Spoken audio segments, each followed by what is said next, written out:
Yeah, sure.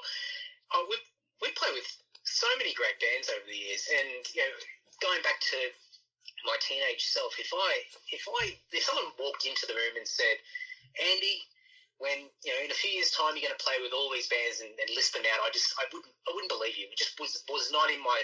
It just wasn't a possibility at all. And within that first year of being in Lord, we played with. We played with Gamma Ray they're from a power metal band from Germany. We played with Nevermore from the US. We played with Queensryche, which was actually probably the first main support tour that we did. We did their first ever Australian tour and played in Sydney, Melbourne, and Brisbane. And I think that was pretty life changing for me because Queensryche was a band that I'd really got into, and especially when I was getting into metal, they were one of those first bands that sort of really opened up my world to some of the more melodic and progressive sort of music, and just to share the stage with this iconic band was just incredible. And so that was amazing because you're sort of constantly pinching yourself, going, "Is this really happening? Is this really happening?" And so that first year, there was a few others that we also did, and it was an incredible sort of first year of just hitting the ground running and just it's like, who's next? And then suddenly there's another offer that comes along, and then over the years, we played with so we played with Megadeth again. We did a festival in Jakarta in Indonesia. We've toured Japan with Doro and a German band called Jaded Heart. We've toured with Nightwish. We've played with, I should know these off the top of my head. Iced Earth from the US. We played with them on their first ever Australian tour. And I'm sure there's a few others that I should just know off the top of my head, but I can't quite think at the moment. But we've been Saxon as well. So going back to the little chubby kid trying to grow his hair out, buying records in the record store, buying a Saxon LP. A few years later, I'm doing a tour with them.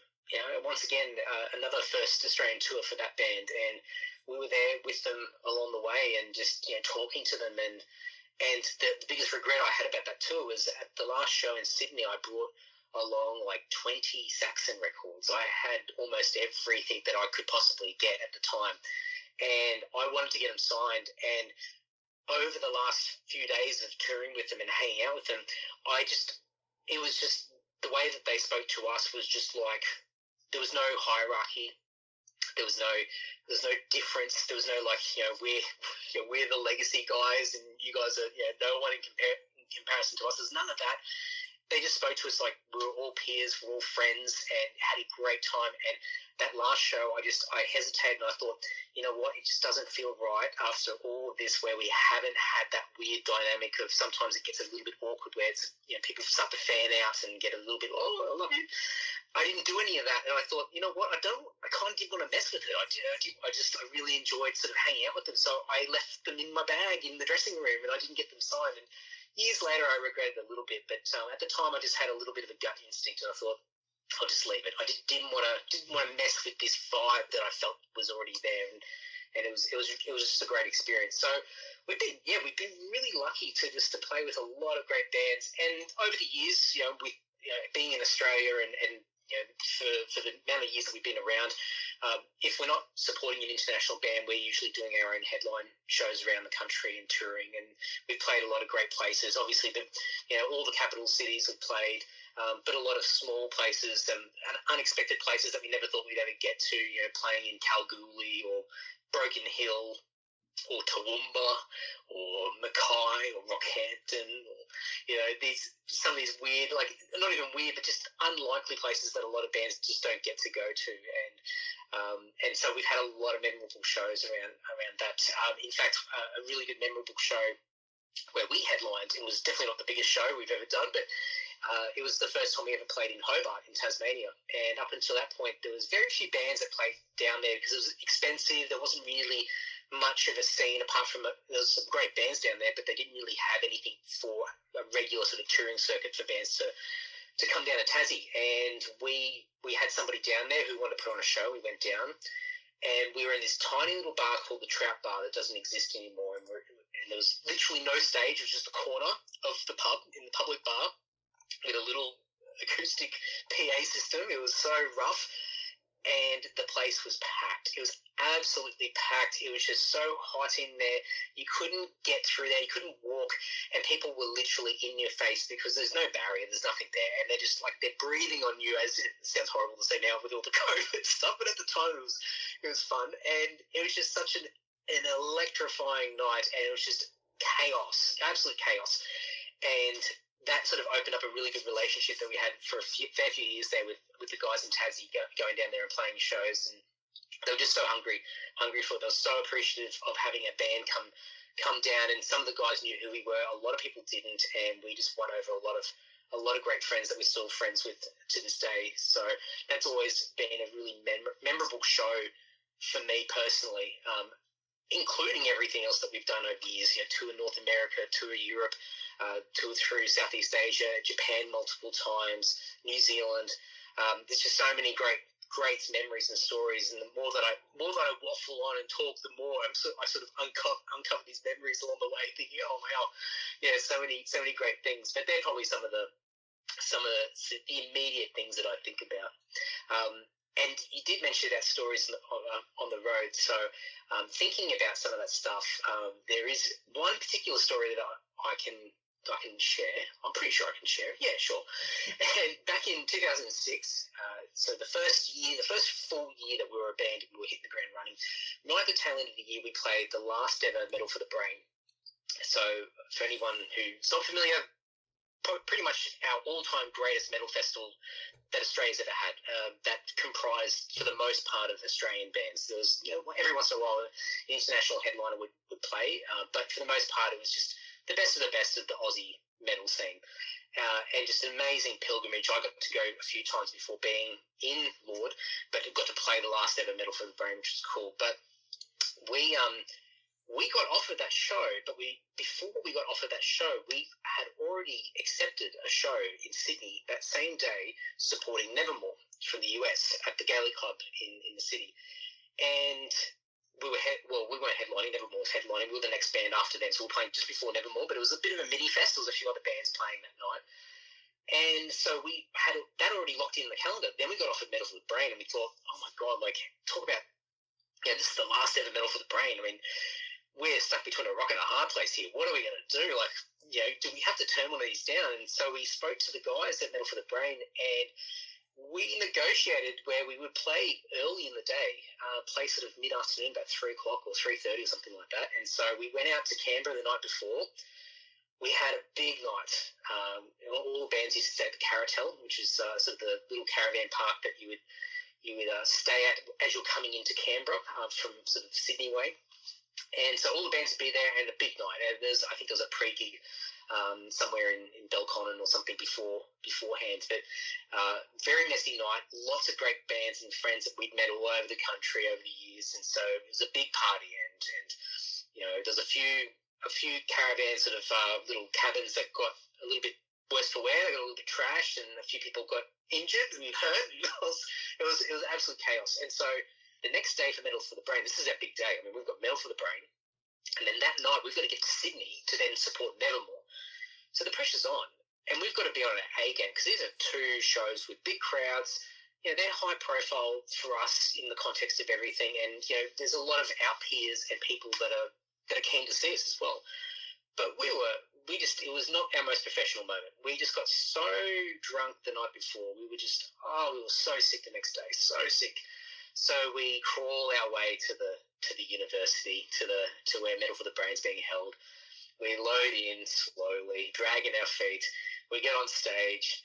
A couple of us have got buckets sitting on the side of the stage, ready to go, just in case somebody needs to go.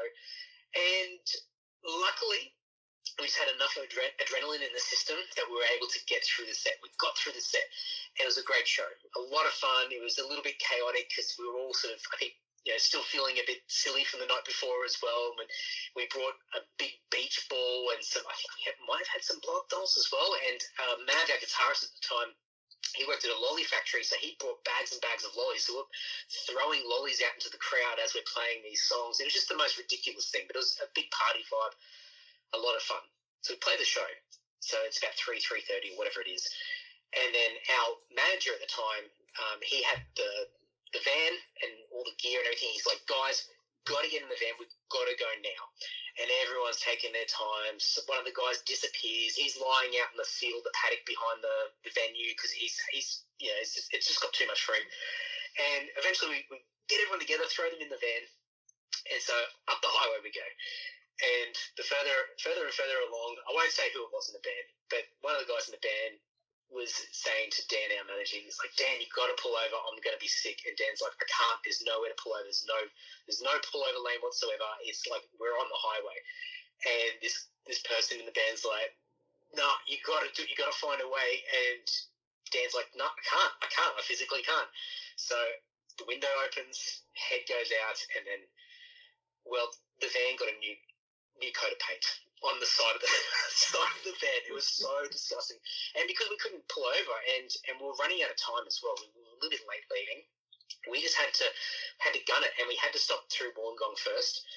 So a couple of the guys had to change over some stuff for the gig that evening. And so while we were there, we got the garden hose out and washed down the van, stumbled back in. Everyone was feeling really worse for wear. I mean, it's getting dire now. And so we flying up the highway, we get to the show, get to the Gaelic. We've got enough time, so it's all good. But by this stage, we got another case of beer because we figured that the only way we're going to get through this is basically the hair of the dog. We've got to have a few drinks, otherwise we're not going to get through this set. So we had a few drinks, just fell onto the stage, played the show, and once again we had the beach balls, we had the lollies, we had all this fun. It was ridiculous. It was a great night, but as soon as that was over, I remember I watched all of Nevermore, but as soon as Nevermore finished, I was out of there. I had to get home, and I was an absolute wreck. And I don't think the other guys were too far behind me as well. But it was a very important lesson to learn that don't go too hard the night before, especially if you're going to do a double header that involves a fair bit of travelling as well. And it really tested us. And being in that first year, especially for me, because I was still getting used to the whole, I've got to step it up a bit. I'm not just an amateur musician playing, just these local shows. I'm starting to play some notable stuff now, and we've got up the ante. And that was a really good lesson for me to learn, to say, I really need to pick and choose when I'm going to have fun and make sure that it's the right time and the right place. So that is something that always sticks in my mind as a very painful in some ways, but also a really fun and silly memory.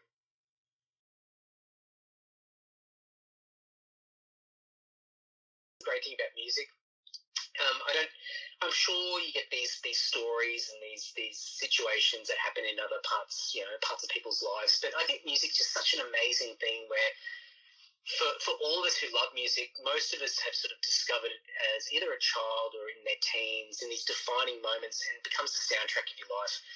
And depending on which path you go down, into adulthood, you find yourself coming back to these situations, these stories, these things that defined you as a child with music, and whether it be like, eventually going to see the band, it's like, Kiss or something like that. Some people, the last few times that they've come out, the people, far older than me going, finally I've got an opportunity to see Kiss for the first time. And I'm like, what are you on about? Like, weren't they out like, in 1980 and been out multiple times since? And they're like, yeah, but I've missed it every single time for whatever reason, because of life. And here we are in the 2000s, and I'm finally getting to see them after all these years. And they're cool. They're cool little storylines, and you see people reconnecting with music, and you see this wash of nostalgia that falls over them. And I think it's just so fulfilling, and I think I know people talk about it, but I forget it often of how important music is for people. It gives people a sense of purpose. It fulfills them. It speaks to them. You find things that you can relate to. It helps with mental health and all sorts of things that we all go through challenges, and music gets us through a lot of them. And the Saxon thing for me, it's just I went through a lot of, like a lot of kids, you go through a lot of tough times where, you don't know where you fit into the world. You don't know if you're good enough for whatever it might be, any particular social situations, or the ability to be able to do something, whether you're talented or not, or whether you're good looking enough, especially when you're a teenager and you start to, there's interest, in different areas with other people, all that kind of stuff. And so there's a lot of insecurities that you have when you're younger, and a lot of that stuff, hopefully for most people gets ironed out as you get older. But I think when those things happened to me, when I was, when I got out there and played these shows in front of people and performing, and then I tour with this band, Saxon band, I'm sitting there just watching them going, my God, like, I think of myself as a young kid, and I just go, kid, like if you knew, you wouldn't be so scared or worried or upset or about things that just ultimately just don't matter, because it's all going to work out eventually. It's going to work out in its own weird and crazy way, and so it's a nice little in that sense, in that isolated sort of story, a nice little sort of full circle in that respect. And I've been lucky. I've been really fortunate where I've had lots of versions of that over the years, where I've had some real pinch yourself moments, and I can't ever take that for granted.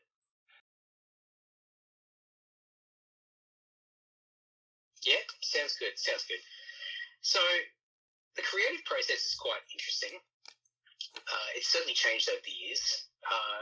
It would be foolish for me to say that anybody but Tim would have as much impact on the band as him. Like Tim, this is Tim's band. Like it's his baby. He formed it. He started it. He's been there from the start. And so ultimately, he's kind of our leader. He's the guy who will potentially have the final say. And we've been fortunate over the years where he's allowed us to really put in our own unique flavour into a lot of the songs, and go out on a limb and try something different and write full songs. And so he's not writing on everything, but I think his big skill, in addition to a lot of the skills that he has, he's a very talented guy, but I think being able to arrange and sort of see a song and see the vision of where the song could go. And so over the years, that's changed, obviously, with people coming and going. But since I've been in the band, it's been a case of really sort of opening up the floor for a discussion. Sort of like, I guess if you could imagine sort of, everyone sitting around a table and they're like, right, we're going to write an album. It's like, okay, all right, what's everyone got? And it's almost like having, riffs and pieces of music or lyric ideas or whatever, and just throwing them into the middle of the table, and then starting to scatter them around and putting them into different orders and working out what sounds good, next to something else. Work out if there's a theme in there. You go, oh, okay, I can start to see a theme coming out of some of these random verses and lyrics and things that we've written. So maybe we can sort of mold that into a theme or a song topic or something like that. And so then we'll start to work on that. Tim will sometimes just have a song that he reckons he's written in his head. And there's been many times over the years where we'll be out playing shows and he's like, oh, I've got this great idea for this song. And he goes, I've pretty much got it. I've got the whole thing worked out in my head. I'm like, oh, yeah, cool. Like, have you demoed it? Have you recorded any of it? He goes, no, I haven't done any of it. And then he's like, oh, I don't know when I'm going to get a chance to do it. Anyway, like 18 months later, he'll start to demo it. And it's exactly, according to him anyway, it's exactly what he's had in his head. He's got this weird ability to be able to visualize and map it all out in his mind without having to physically put it down to paper or to record it to put it down on a track. And that's a real strength of his. Whereas for me, like if I've got an idea, I've got to get it down quick, otherwise it's gone. I've got to record a riff or a section or a melody or a lyric. I've just got to get it out of my system, otherwise I'll be distracted by something else. But Tim latches onto it, and Mark's been a massive contributor to the band over the past decade or so, and quite a few songs that he's just penned, more or less mainly him. And he's brought in a new flavour to the music as well. So one of the things that we always say in the band is that it's the right tool for the job. Ultimately, we have the reputation of throwing a lot of different styles, a lot of different influences and sounds into our music. But the rule of thumb is always that it has to sound like Lord. It has to sound like us. So when somebody hears the song, no matter what song, what album, it will always, people will be able to go, that's Lord, that's Lord. It doesn't sound completely off the mark. So it almost has to go through this sort of process of it might not sound like us at all, but by the time we work through it and chip away at it and remold it and pull things in and out, then eventually it ends up sounding like us. And so that's the most important thing. And then ultimately it's just going to come down to what sounds good. So Mark might have a great song and that just becomes the song, and Tim might just clean up a little bit, or Mark might clean up a little bit, and then we don't have to do much else. Other times there'll be a section of a song that one of us is passionate about, but the other two people go, oh, not that great. Let's leave that in the chest of riffs for a few more years and see whether that's it's going to age better. And so we've learned that we've got to leave the ego at the door. It's not about who can get the most writing credits or who can have the most contribution. It's ultimately who's got the goods, who's got stuff available, and what's going to fit into what we're trying to do here. And so that means that each album has a different kind of percentage of who's involved and who's not from a writing perspective. And I think that's really helped us stay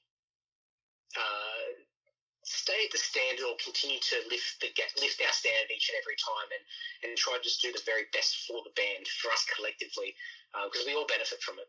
We all benefit as musicians, and I could myself or Mark or Tim could be really passionate about a song that we penned ourselves that's really personal and it means a lot to us, but if it sounds rubbish, then there's no point putting it on the album or the EP, because it's not going to help us. It's going to hurt us. It's not going to be good, and we'll end up regretting it. So there's a lot of detachment that we have to do throughout this process each and every time, and just understanding that ultimately it's for the greater good of Lord, us collectively as a band. So that's a really sort of important thing. But and at the moment now we're writing music, we're throwing ideas around, and it's changing again.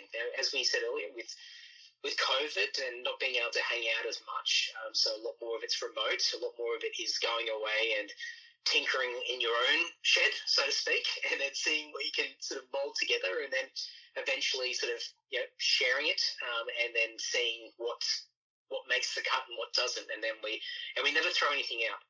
That's probably another thing that's worth noting. I've got riffs that I've still got in the vault from when I was 16, still learning to play guitar and bass and whatnot.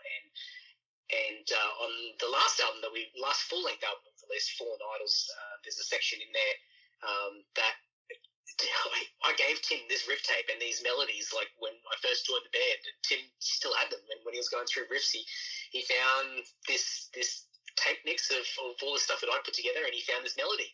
And he goes, I'm going to use that in this song.